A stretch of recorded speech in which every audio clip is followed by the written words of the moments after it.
अभी वो तुम्हें थोड़ी देर में आवाज लगाएंगे, तो तुम जाकर चुपचाप शादी के लिए हाँ बोल देना। अगर फिर तुम्हें लड़का ना पसंद आया तो हम तुम्हारे लिए कोई दूसरा लड़का ढूंढेंगे, पर शादी तो तुम्हारे इसी साल होगी।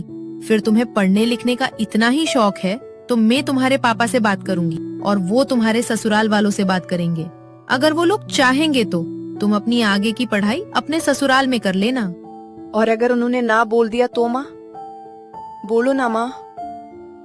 अगर मेरे ससुराल वालों ने मुझे पढ़ाने दिखाने से मना कर दिया तो तब मेरे सपने तो अधूरे ही रह जाएंगे और साथ ही मेरी इच्छा भी। फिर माँ, मेरे पापा को ही मेरी खुशी की नहीं पड़ी है। तब तो वो लोग मेरे होने वाले पति के माँ पापा है। वो तो सिर्फ कहने के लिए मेरे माँ बाप होंगे। भला वो मेरी खुद और सपने का बारे में क्यों सोचेंगे? मधु, तुम कुछ ज्यादा ही सोच रहे हो। ऐसा कुछ नहीं होगा, तुम देखना, ये सब सिर्फ तुम्हारी डर है। नहीं माँ, जानती हूँ माँ कि एक औरत को सिर्फ घर की नौकरानी समझा जाता है। उसे तो सिर्फ ये कहकर घर लाया जाता है कि वो घर की बहुरानी है, पर असल में वो उस घर की नौकरानी होती है। बस सुबह से शाम तक अपने ससुराल वालों की नौकरी करती है, वो भी मुफ्त की। बदले में उसे क्या मिलता है? सिर्फ बेइज्जती, ताना, गाली, उसके कमियां और कुछ नहीं। मधु, ऐसा हमेशा सबके साथ हो ये जरूरी तो नहीं। मैंने आपको देखा है माँ, आप इतने काबिल होकर भी अपने घर के कामों में अपनी जिंदगी को गुजार दिया है, और बदले में आपको क्या मिला? कभी दादी की गाली और कभी पापा की धूतकार की। आप सारा दिन घर पर रहकर करती क्या है?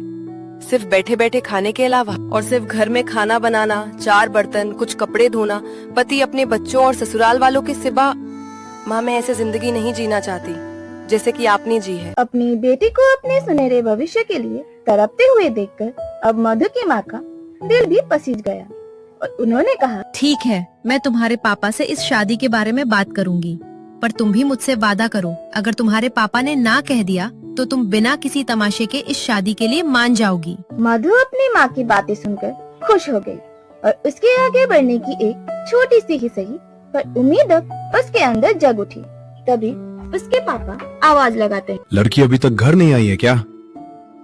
मुझे उससे बात करनी थी उसकी शादी को लेकर। अपने पिता की कड़क आवाज सुनते ही मधु घबरा गई और अपनी माँ की तरफ देखने लगी और माँ ने बड़ी हिम्मत करके अपने पति से कहा। मधु तो उसी वक्त घर आ गई थी और घर के काम में व्यस्त हो गई थी, इसलिए वो बात करने नहीं आ सकी। अच्छा है, लड़की जितना घर का काम करेगी उतना ही ससुराल में हमारी नाक बची रहेंगी।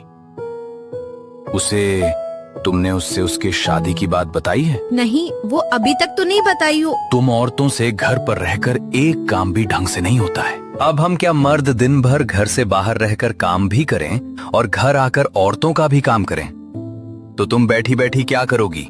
मधु की माँ, तुम्हारा दिमाग तो ठिकाने पर है? एक तो वैसे भी मधु के पापा बहुत सख्त स्वभाव के हैं और मधु की पढ़ाई की बात सुनकर पता नहीं वो क्या करेंगे। ये सच सोचकर ही मेरी हालत खराब हो रही है। जी ये पानी।